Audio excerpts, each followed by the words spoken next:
Perfect. And as I said, my name is Fabricio Bernal. I'll be happy to be your host. If during the presentation you have any questions, you can send it my way via a chat message right here, and we'll be more than happy to answer them at the end in a short Q&A session. You can see there my name and my email address. If you want to send me any questions, I'll be more than happy to respond and engage with you. I'll be the moderator today. So without further ado, please allow me to introduce you to our Director of Deliverability, Kevin Huxham. So take it away, Kevin. Thanks, Fabricio. Thanks very much, everyone, for joining us today. Director of Deliverability, it's a mouthful. It's kind of a confusing industry, confusing part. Everyone just thinks you kind of push the send button and your email goes along its way and magically reaches the inbox. But obviously it's a lot more complex than that, especially when you're sending millions of emails a day. So it's my job at CakeMail as Director of Deliverability to make sure that that happens, to educate our clients on best practices and help control abuse, kick out the bad actors, and reward the good actors who follow that advice.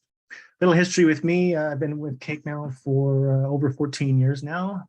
Prior to that, I worked for Campaigner, both large ESPs in the space. Prior to that, I worked for the largest ISP in Canada, Bell Simpatico, for 6 years. So I've been in the email sender and receiver side of things for 22 years now, 16 years on the sender side of things. So a lot of people ask me what I do, and I see a glazed look over their eyes sometimes when I start explaining it. Sometimes they ask me 6 months later. Email deliverability, it's kind of a mysterious career choice, a lot of hands-on. There's no university degree in email deliverability or any formal real training. Or a lot of the colleagues of mine in the industry will agree with you. A lot of it is built with hands-on experience. A lot of times, there's a lot of technology changes. Obviously, spammers are always trying to fool the system. They're always trying to get around the system. So the system has to try and stay on top of that. Obviously, they need to think about their users. If they're getting too much spam, they're likely to go somewhere else. So I can see both sides. I've seen both sides of both the sending and receiving side of things. So that's where I am today. So if you want to dive right into it, Fab, we'll get this presentation started. So this webinar is kind of timely this time of year. Volume increases, especially with Black Friday, Cyber Monday, the whole holiday season.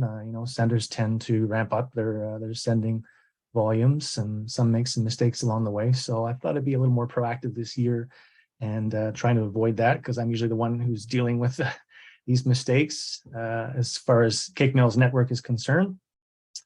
So this is a blog post. If you go to cakemail.com/blog, this came out in June. This is 7 steps to a successful email delivery campaign. Step 1, assemble the right list.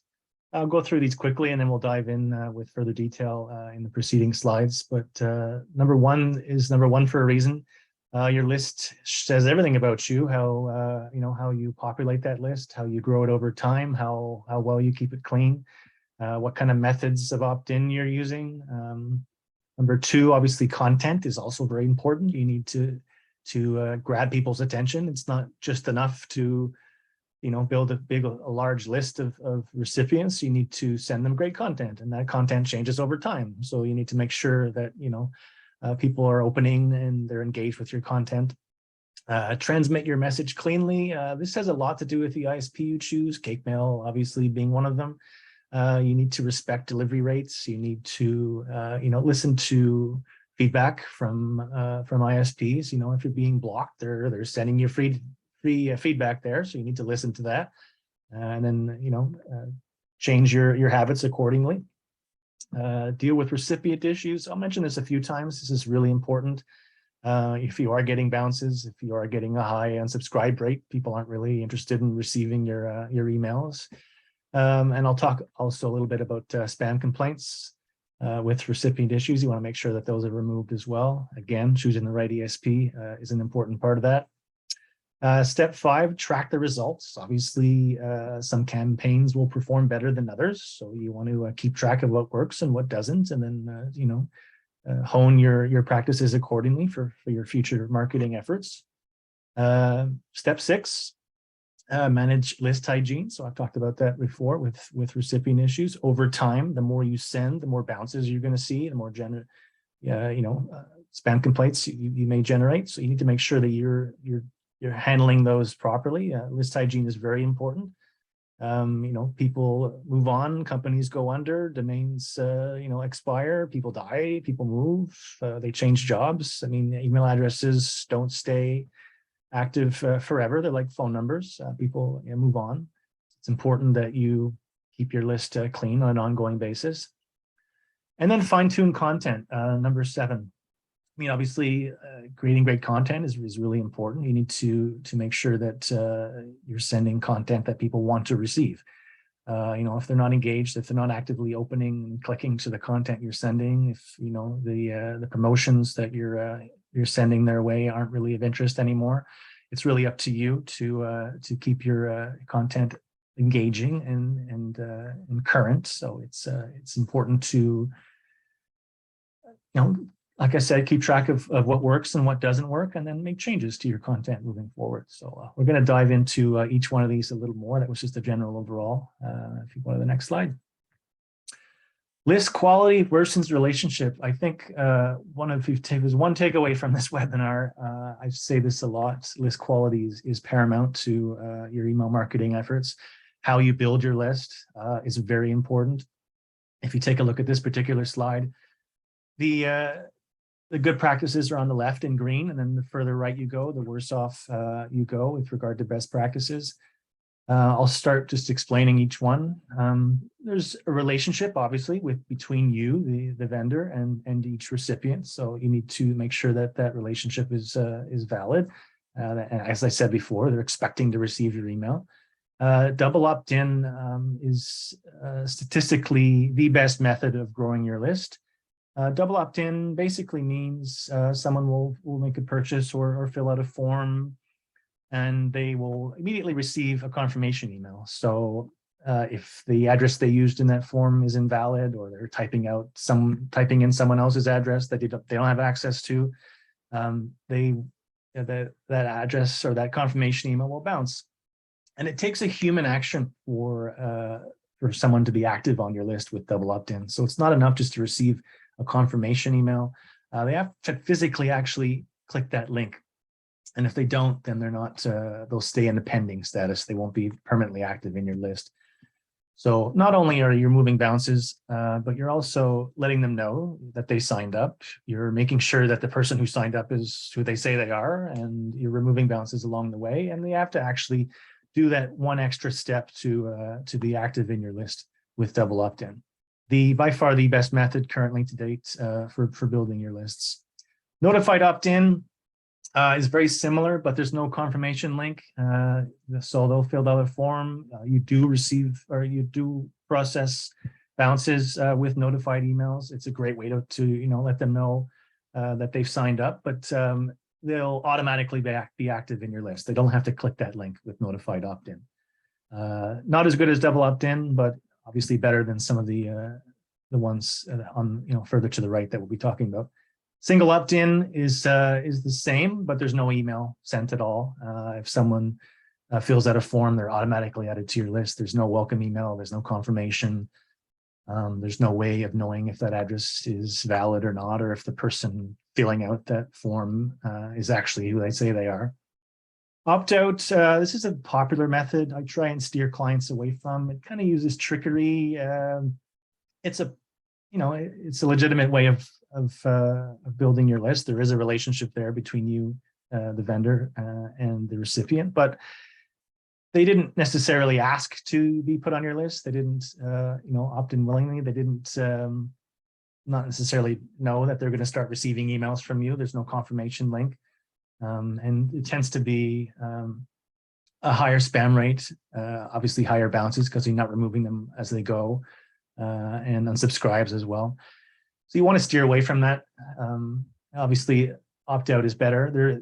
It is legally compliant with a lot of anti-spam laws out there. You do have a relationship with each recipient, but it's important that they're expecting to receive the email that you're sending them. So with opt-out, that isn't always the case. It depends on the wording that companies that process if it's a purchase, but it tends to statistically perform worse than double opt-in or notified opt-in. Affiliate lists. I mean, we're getting into the red category here. Your affiliate lists are when you sign up to a form and you're added to any number of different lists for different senders. They might not be the same, might be under the same umbrella, but there are actually some legal requirements with regard to affiliate lists now. You need to inform the user when they're signing up that they're going to be added to these other lists. Depends where you are in the world, but some anti-spam laws are more strict than others. But again, it tends to have a higher complaint rate, higher unsubscribe rate. Not everyone, wants to receive email from your affiliates. Keep going here further to the right. Rented lists. You don't own the lists. You're either using them temporarily. They're usually owned by a third party. You're not necessarily the one doing the sending. You're usually, renting them for a short period of time. You don't necessarily know the identity of the people. You have certainly no relationship with them. So again, your brand's on the line here. You want to make sure that, when people see your email, they instantly know who it's coming from, who you are, what you're promoting. And with rented lists, that isn't always the case. Purchase lists, harvest lists, they kind of come under the same category. Purchase list, obviously, you can buy lists online through list vendors. You certainly don't have a relationship with them. You have no idea how the list is given consent, if they did at all. It tends to be fraught with spam traps, which, your brand's on the line again. So, if you send to a spam trap, especially this time of year, you're looking at, possibly a lot of blocked emails, and you harming the delivery for the people who do want to receive your emails. So purchase list, big no-no. It can harm your brand, and this is not a good time to do that. Harvested addresses are addresses that are actually scraped off the internet. Spammers use this technique. They look for anything on the web with an @ sign and add those addresses to your list. So obviously, that is not a good marketing practice if you are a professional. Next slide. If you don't mind me just asking a small question in regards to this. Go ahead, Fab. I was wondering, some of our clients do have some older lists, let's say about 6-month-old lists that they haven't used for a while. And they got these addresses, the best way with a double opt-in. However, as I've said, it's an old list, older than most, What would you say is the best procedure for this kind of lists, and how to reach out to them or re-verify the addresses? Well, you could send them a re-engagement campaign to try and re-engage those addresses. Obviously, if you don't use your list on a regular basis, I'll get into this in the coming slides, but as you are using your addresses, you're sending them on a regular basis, you'll be removing bounces and people will be unsubscribing. So the more you use it, the cleaner your list will be. So if you haven't used your list in 3 or 6 months, it depends how much you send.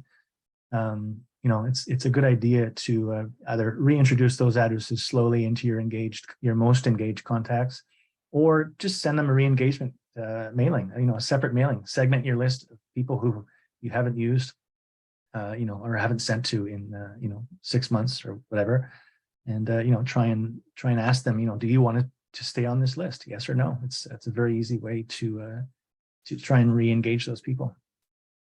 Awesome, thank you, Kev. No problem. Rented, purchased, harvested list. Like I said, they're usually riddled with spam traps. Just to give you an idea what a spam trap is, these are addresses out there that are solely exist to catch people sending spam. They didn't sign up to lists.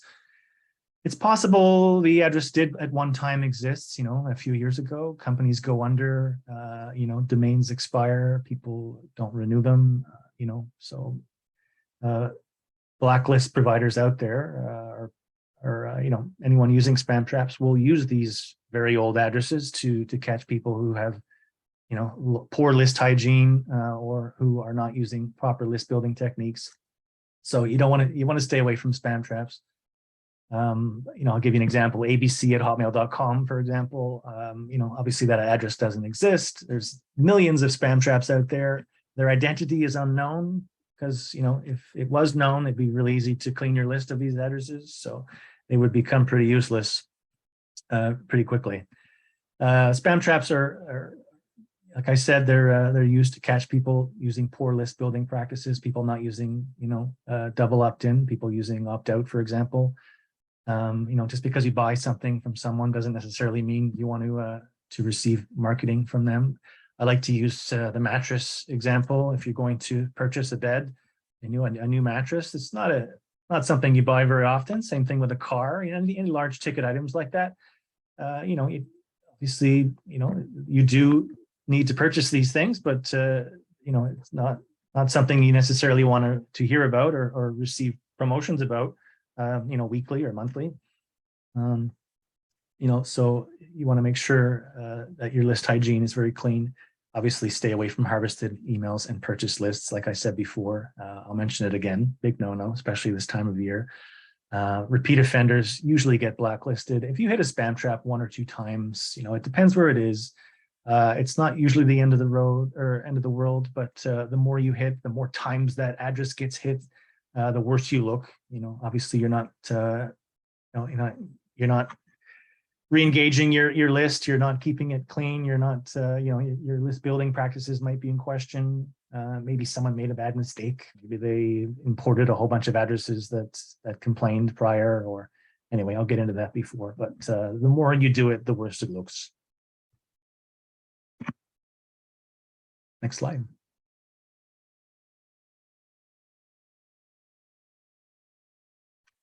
How not to get blacklisted. Like I mentioned, spam traps are out there. It's your job to make sure they're not on your list. Use confirmed opt-in. That's rule number 1.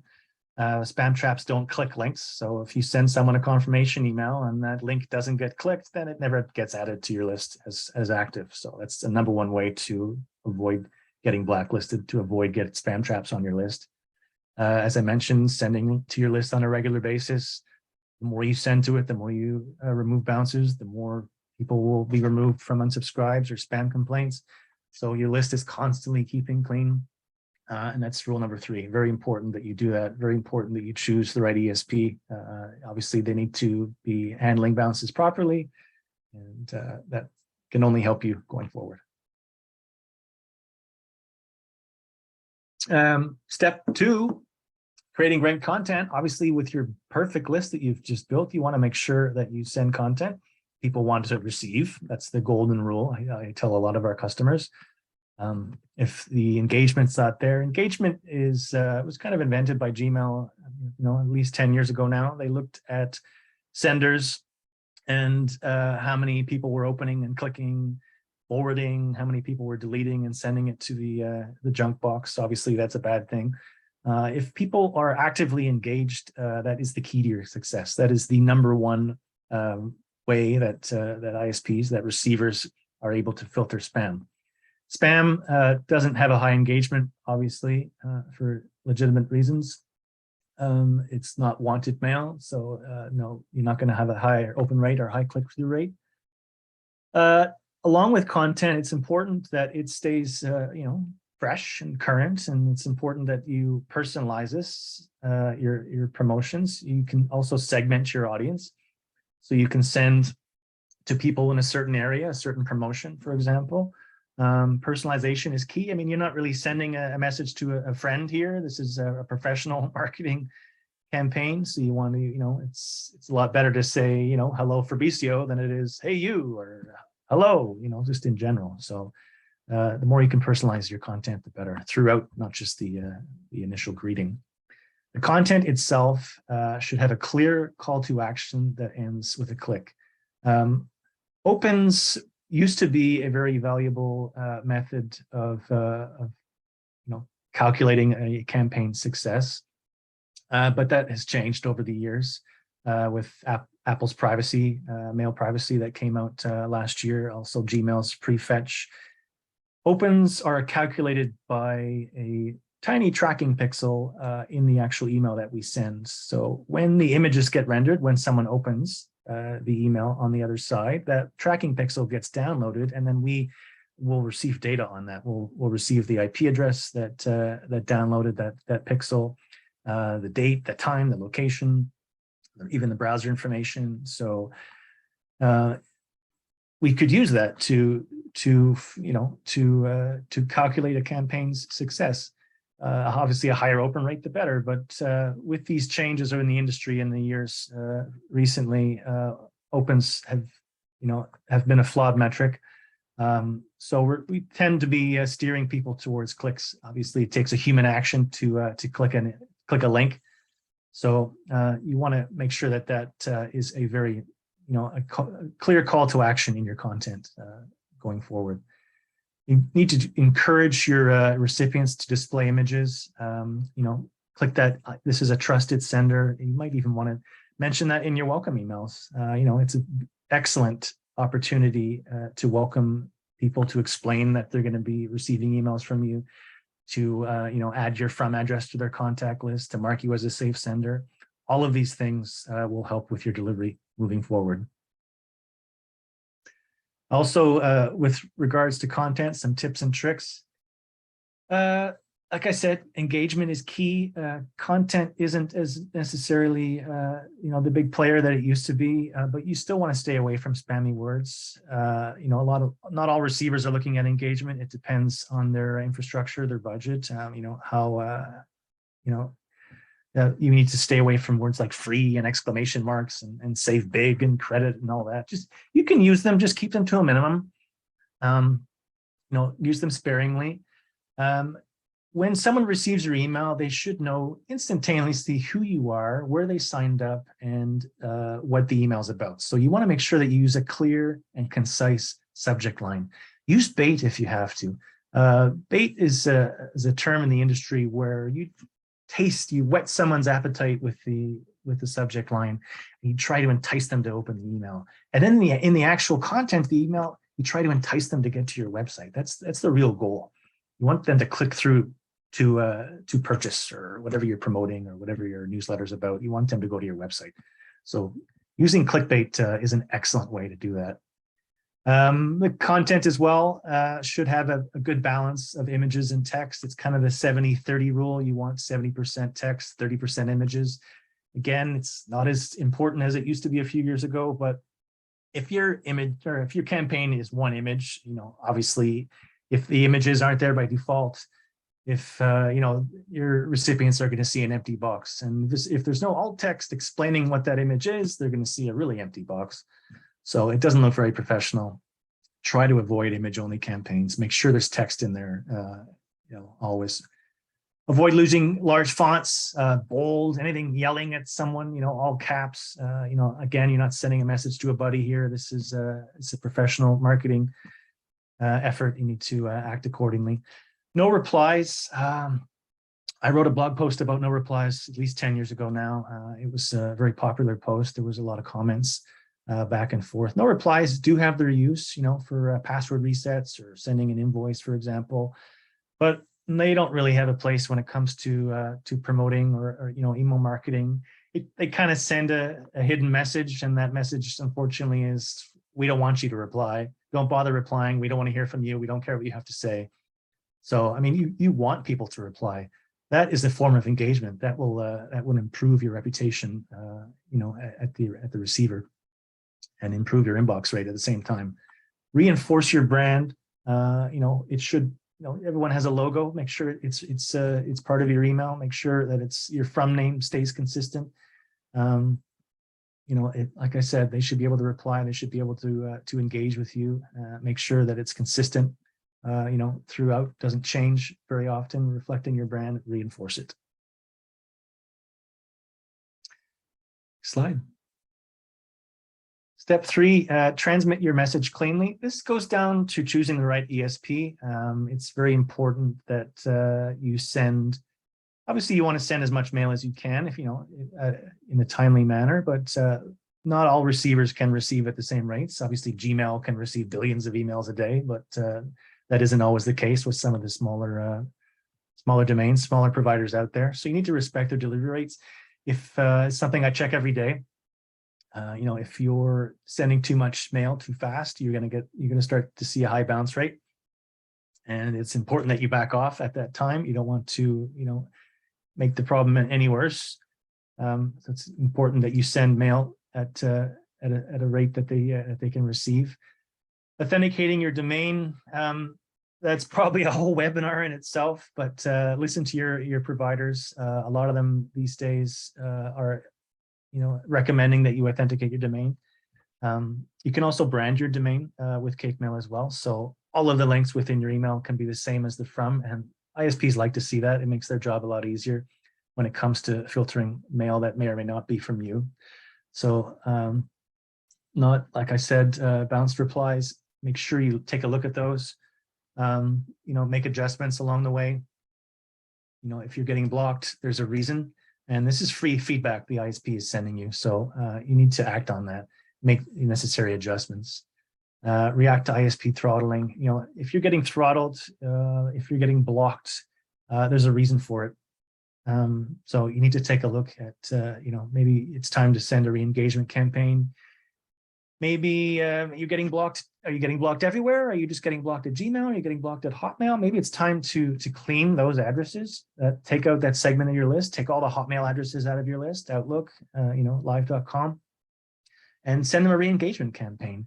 Maybe there's there's some cleanup to be done there. Obviously, junking is another way of ISPs letting you know that they don't want to necessarily receive your email. If your email is in the junk box, there's a very good reason for it. Reach out to us. There's a lot of things we can do for junking. Obviously, blocks are a lot worse than hitting the junk box, but like I said, contact our support or just visit cakemail.com and we can help you out there. Obviously, that has a lot to do with choosing your right email service provider. Step 4, dealing with recipient issues. These should be done in real time. So in marketing messages, there's an unsubscribe link at the bottom. It's sometimes also depends who you're sending to. Like Gmail will have sometimes an unsubscribe at the top. Both of those do the same thing. They will send a message back to us to remove your address from that list, depending on if it's a global unsubscribe or if it's for a list unsubscribe. Global meaning obviously I don't want to receive any email from you. I don't care how many lists I'm on. I don't want to see any more.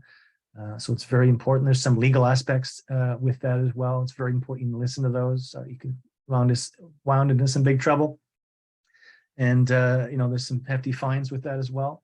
You may not be aware of. I'll get into that in one of our later slides. Bounces come under 2 categories. There's hard and soft bounces. Hard bounces are addresses that don't exist. They're a permanent bounce. They will never get through. Soft bounces can happen for any number of reasons. If you're blacklisted, for example, you'll get a block. If you're sending to too many spam traps, say at Hotmail, they'll temporarily bounce your email if, for whatever reason. It's a multitude of reasons for soft bounces, but they do, they do tell you that there is a problem. If they happen repeatedly, especially with the same addresses, those addresses should be removed. There's no sense in hammering away at the same address if it's never going to get deleted. I consider that kind of dead weight in your list. It's affecting your delivery for the addresses that aren't bouncing, that people do want to receive. So it's important that you remove those in a timely manner. Spam and FBL. FBL stands for feedback loop. So that little spam button at the top of your Hotmail or not Gmail, but a lot of large ISPs out there. Gmail does have an FBL, but they keep that information private. They don't share that with the senders. Hotmail will. So when they click spam, we'll get an email back and we can act on that. So we can unsubscribe anyone who complains along the way. Again, keeping your list clean. So ISPs that don't have FBLs, we don't get to do that. So like Gmail, for example, people who click spam, we won't get that email. So we won't remove that person from the list. They're just going to keep clicking spam and spam. So it's important that if you notice that people aren't clicking or aren't opening at Gmail in particular, it's important that you try and win those people back, or just cut the dead weight and drop them from your list. Like I said, they're affecting the delivery for the people who do want to receive it. It is far better to receive an unsubscribe than a spam complaint. ISPs look at your spam rate, your spam complaint rate, how many people are complaining. If it's too high and it doesn't take much, I'm talking maybe 1 in 400. If more than 1 in 400 people are marking your message as spam, that's an issue. Unsubscribes, you can put an unsubscribe at the top, and it doesn't have to be hidden at the bottom of your mail. Like I said, you want people to unsubscribe rather than complain, that's for sure. I've said this 3 times already, but no using of purchased or harvested or scraped lists. The spam complaints will go through the roof if you do that. They also have a high bounce rate. You're adding spam traps to your list, so stay away from that at all costs, especially this time of year. You don't want to run into problems when it matters most. We've got Cyber Monday coming up, and Black Friday, the holiday season is a huge time to send email marketing. So now is not the time for you to get blacklisted. You need to have a direct relationship with everyone on your list. Like I mentioned with confirm.bin, that's a great way to make sure that happens, and to make sure that the address you signed up is who they say they are. Confirm new signups. Don't auto sign up. A lot of people do this. Like I said, it's kind of the opt-out method I mentioned in the first slide. Just because someone purchases from you doesn't necessarily mean that they want to start receiving marketing messages from you. You can send them a welcome email or point them to your form, or ask them if they want to sign up. There's no problem with that. But there needs to be a relationship there before you send them anything. Don't auto sign up people. Ask them instead. Put yourself in their shoes. Step 5, tracking the results. Obviously, content changes over time. It's important to not repeat mistakes. I mean, some campaigns will perform better than others. Some will have a higher open rate, a higher click-through rate. So you need to learn from your past results. That's very important. It's valuable feedback. Take a look at your open click-through rates and, segment your audience accordingly. Send content people want to receive. The higher your engagement rate, the higher your inbox placement rate will be. Personalization is a great way to do that. I mentioned it in the second slide. Saying having a name. So when they sign up, you can ask for this information. I mean, don't overdo it, but there's certainly nothing wrong with asking for their first name, and saying hello Fabricio, is a lot better than the alternative. And before you schedule that campaign, test before sending. I can't emphasize that enough. What does your email look like? Send it to different providers. What does it look like on a desktop computer? What does it look on a mobile computer, or sorry, a mobile device? You're looking at over 50% of people are opening their emails, at least for the first time, on the mobile device. So, you want to make sure it doesn't run off the screen, or, there are reputation providers out there that will provide you seed lists, so you can get this information. You can see exactly what it looks like before you schedule that campaign. So it's really important that you do that. There's also dark mode with mobile, so there's lots of different ways you can track the results. What would you, what would you consider the good click rates or optimal click rates in an email campaign? Well, certainly for open rates, I mean, it's a little different now. You want to be north of 20%. Click rates tend to be a little less than the open rates, obviously. But, you're looking at 10, 15, 20%. If you're above that, you're doing your job right. Manage list hygiene. Step 6. Like I said, removing bounces, unsubscribe, complaints. These are people who should not be on your list. Obviously, like I said, if you're hammering away at the same address and it keeps bouncing, I mean, it's not going to change. So it's important that the bounces are removed in a timely manner. There are blocks out there. You want to make sure that you avoid them by keeping your list clean. Unsubscribes. Obviously, if someone goes to the point of clicking the unsubscribe link, they no longer want to receive your email. So it's important that you remove those in a timely manner. Same thing with complaints. You can re-engage. You can't re-engage unsubscribes, but people who are certainly not opening and clicking, people who you need to remove people over time just to keep your list clean. Maintain an active, engaged list is paramount to your success. It's paramount to hitting the inbox. ISPs are looking for this. That's your job to make sure that your list stays clean. This happens quite often if we get clients that come over from a different provider. Just make sure that you're not uploading your entire list from the previous provider. Make sure you're not uploading a bunch of unsubscribes or people who complained previously as active. That's going to really harm, and your reputation follows you. So it's important that you don't transfer a dirty list. Step 7, fine-tuning content. Like I said, results should lead to improvements. Track what works, what doesn't work. Focus on what does, see how you can improve it. There's lots of ways you can track and fine-tune content. Even keeping track of the date and time that you're sending. I mean, when do you occur the most engagement? When do people open and click? Are you sending your campaigns that you send in the morning perform better than they do in the evening? I mean, it all depends on your audience. You know your audience best. That's something you should be keeping track of for best results. Like I said, try using clickbait hook subject lines. You want to try and entice people to open your email and then entice them to click through to your website. It's very important. Another way to fine-tune content is A/B split testing, something that's available within CakeMail. So basically what that means is you'll have a list and you'll send a specific campaign to 10% of it. And then you'll send another campaign, which is completely different, to another 10%. And then magic system working in the background, it will automatically see which one performed best and then send that remaining 80% of your list, whichever campaign. That's an excellent way to track what content, what changes, what works, what doesn't. 50-50 split, very similar, but you're just sending 50% of your list one email, 50% of your list the other email. Track your performance over time. Like I said, it's very important. Dynamic content, an excellent way to fine-tune content. Something that's relatively new to CakeMail. You can fine-tune actual parts of your content to specific people.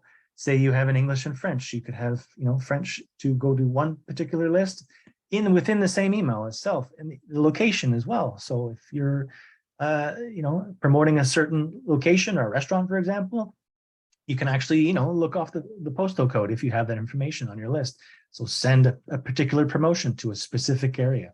All of that is dynamic within the same email. It's really exciting. It's very, very cool technology. Getting on to the legal requirements, Castle, CakeMail, I'm located in Canada. So, obviously the Canadian anti-spam legislation came out about, 8 years ago now. It has some consent requirements. You can't just blindly send to anyone. There are 2 types of consent when it comes to Castle. There's express and implied consent. Express is when they willingly signed up to your list, and with that confirmation, they click on the link. Or you might have a form that's single opt-in, but it specifically says under it, and they have to physically check a box saying, yes, I want to sign up to your list. Implied consent, that's kind of through a purchase, or if they fill out a form to download a white paper, for example, you don't necessarily have consent for long. Implied consent expires over time. Express consent does not expire. Typically with implied consent, you have a period of 2 years to reach out to that person. So, if you haven't sent anything in that time, you're no longer allowed to, your consent has expired. The onus is on you, the sender, to prove consent. So, if you're using an ESP like CakeMail, when they click that confirmation link in your email, we will record things like their IP address, their date and time, their location. So all of this can be used to prove consent should the authorities come knocking and asking.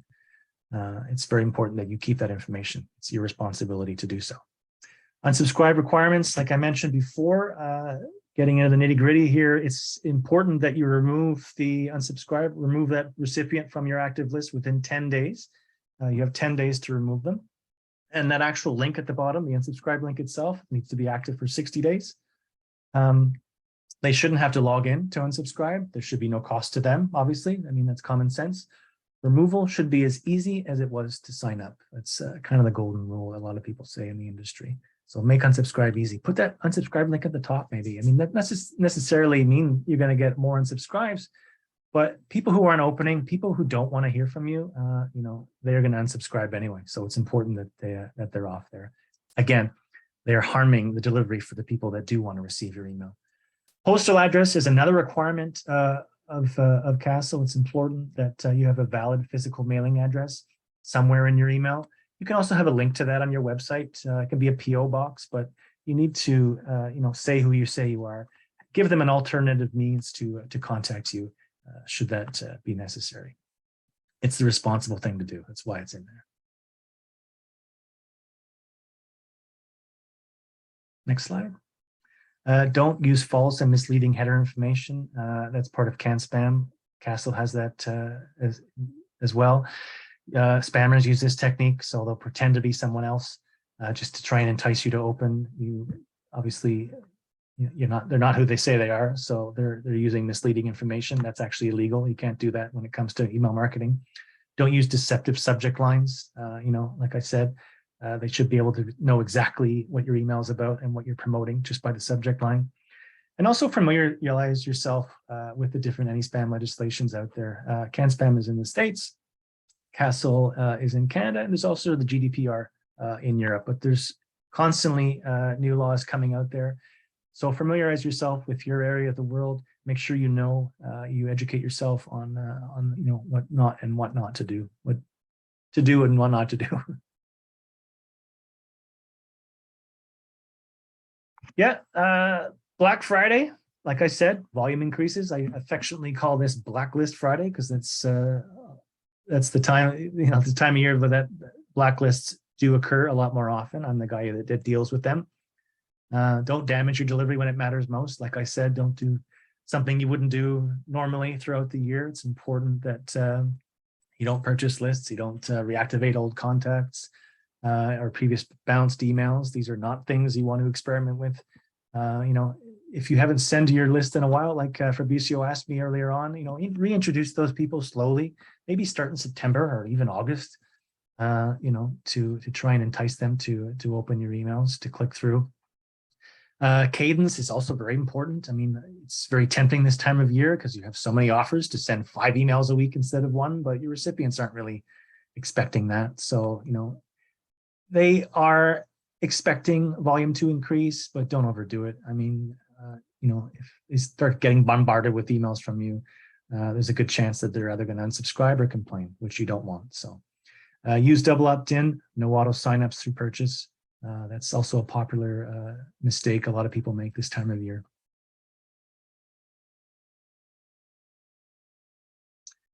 It takes years to build a reputation and only 5 minutes to ruin it.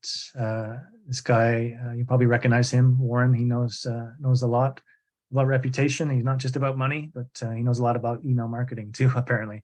If you think about that, you'll do things differently. Thanks, Warren. It's good advice. Any questions? Anyone out there? So I want to take this opportunity to thank you, Kev. That was a great presentation. And to all the participants as well. Right now is a great opportunity to send your questions my way, and we'll be more than happy to answer them. We do have a couple of questions. In fact, one of those from Isabel is, what can I do if my account is blacklisted? Great question. That is very timely this time of year, like I mentioned. Well, obviously, the first thing is to find out where you're blacklisted. There's a lot of you know, blacklist lookups out there. So once you've ascertained where you're blacklisted, you need to contact them. You know, Spamhaus is a very popular blacklist out there. It has a lot of influence in the industry. You know, you're going to see upwards of 50% blocks if you're listed, or if you're on Spamhaus. So it's important that you contact them, make them aware that you're aware of the listing. You'd be surprised, not a lot of people do that. It's free advice that they're offering. ISPs are using these blacklists to filter spam. So if you're on them, there's probably a good reason. Either you've, you know, you're not using double opt-in, you're not removing bounces properly, but you know, it's important that you contact them let them know you're aware of the blacklisting and you're doing what is necessary to fix the problem. Start with an apology. Is a very good way to get the blacklisting removed as quickly as possible. Reach out to our support team as well. Fabricio and I are here to help you with this. We can contact them on your behalf as well. This is not something you should necessarily try and tackle yourself. Obviously, we have good relationships in the industry. We can help circumvent these issues, a lot quicker than you necessarily might be able to do alone. So don't panic. Another rule, a lot of people do that. They start getting mad, they're only shooting themselves in the foot. So it's important that you let the blacklist know that you're aware of the issue and you're there to work with them to solve it. So it's like I said, it's free feedback. Don't ignore Peter it. here is asking about the domain he uses. He uses a Gmail account to send out email marketing. What would you say about this?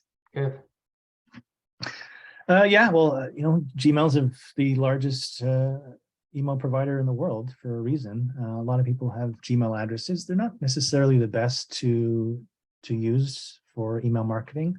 You are always better off to have your own domain. That way you can authenticate it. I mean,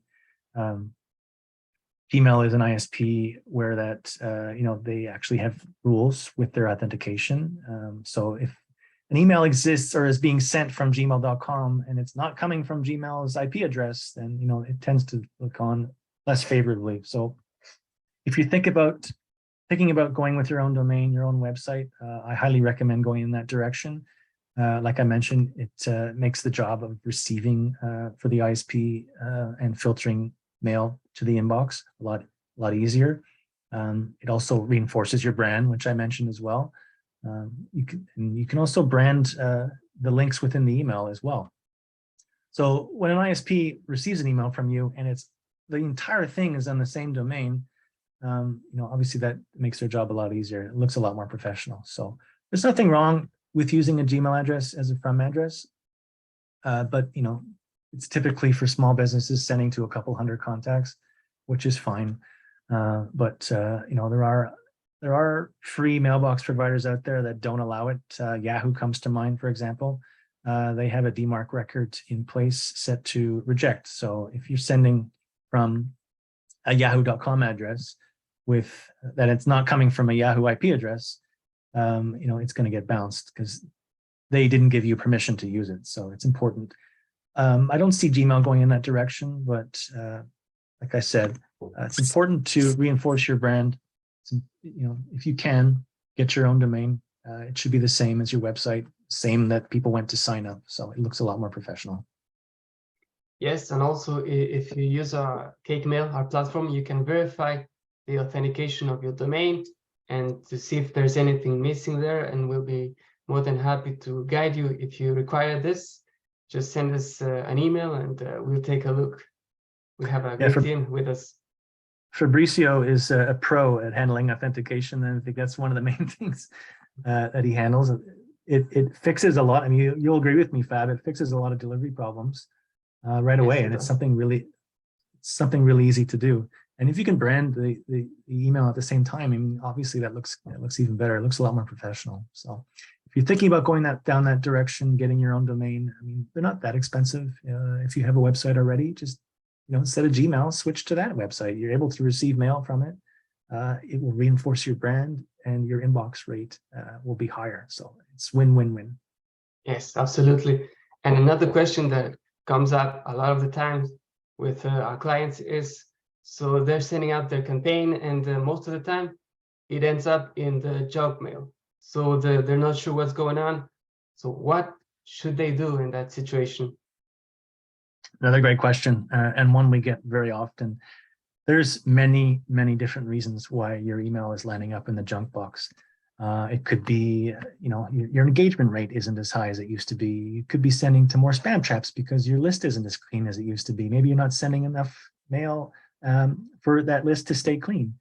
There are things you can do. Obviously, authentication is one. We've talked about branding the domains in your emails is another way.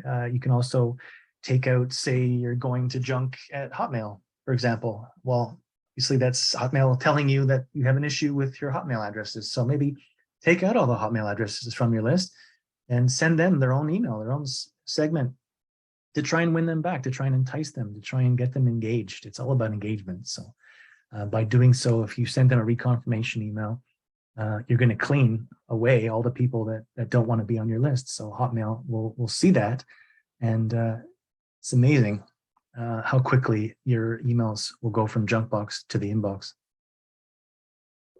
But And, also contact yeah. our support team. I mean, there's lots of different ways we can help you fix that problem. Absolutely. Fabricio and I are here, to help our Cake Mail clients. It's a common problem, so it's one we can fix. One we're happy to fix. Yes, absolutely. More than happy to always help you with this. And one more question, for which I think is very important as well. There's two words I would say that always come up in authentication. So a lot of people don't understand them, and I was wondering if we could perhaps explain it a bit more detail. So what exactly is SPF and DKIM? Well, they're both methods of authentication, obviously. SPF stands for Sender Policy Framework. It gets a bit complicated, but in a nutshell, it is a record that you would add to your DNS that would list all of the IP addresses that are allowed to send on your domain's behalf.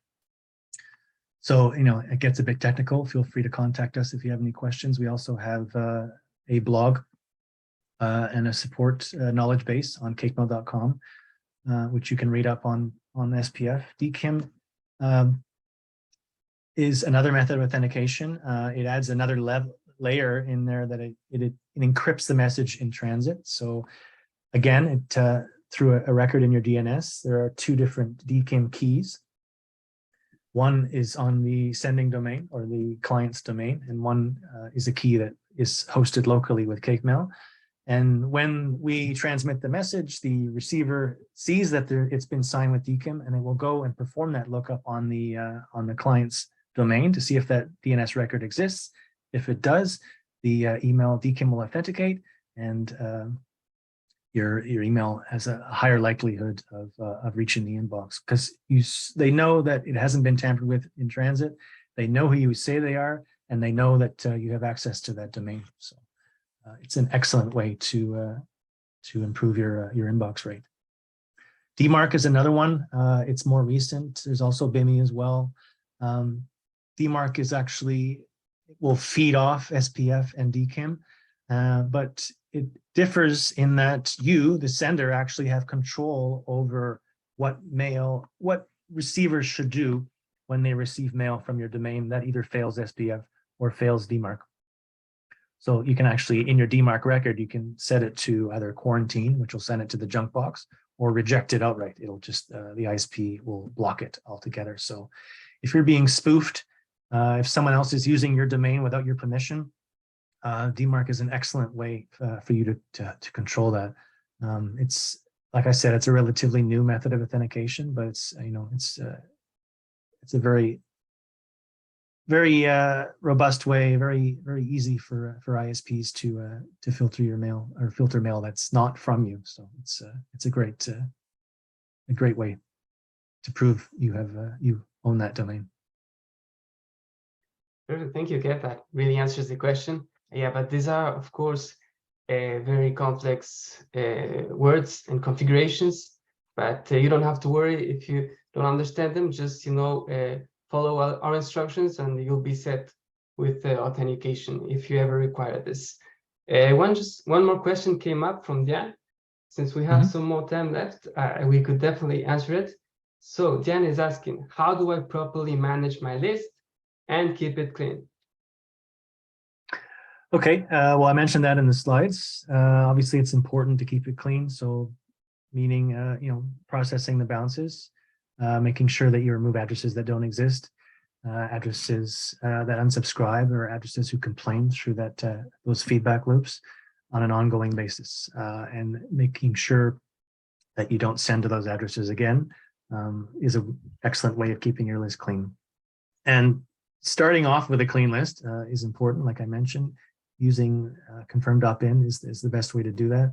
So when someone fills out that form, there's an extra step, there's a confirmation email that gets sent out. So if that confirmation email bounces, obviously that address isn't going to click the link. It's not going to be added as active to the list. So it's important. It's a great way to build your list going forward. So those are great ways to practice good list hygiene. Thanks, Diane. Awesome. Thank you so much, Dan, and everyone else who joined us today. With this, we've come to the end of the presentation. We really appreciated having all of you here. And of course, I want to also thank Kev. This content is really useful, especially in this time of the year with the holidays coming up.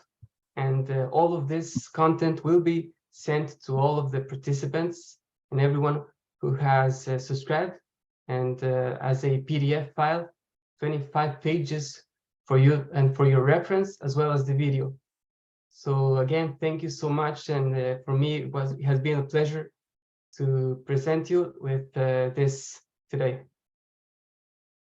Thanks very much for joining, everyone. I hope you had as much fun as we did. I'm pretty sure we're going to be doing this again, so stay tuned for more. Fabricio, thank you very much. You did an excellent job moderating, and we'll see you again soon. Happy holidays, everyone. Stay in the inbox. Goodbye. Thank you.